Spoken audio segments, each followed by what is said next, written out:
হচ্ছে যমুনা নদী। আমরা বর্তমান যমুনা নদীর মাঝখানে চলে আসছি।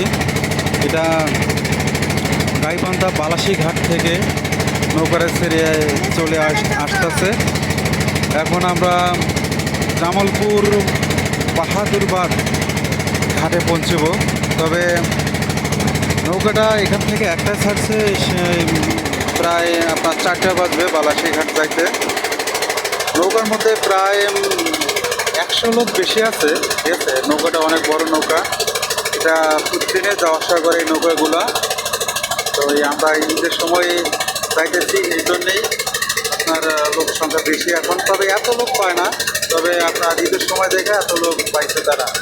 তো আপনাদেরকে আমি দেখানোর চেষ্টা করতেছি এই নদীটা, আপনারা দেখতে পাবেন।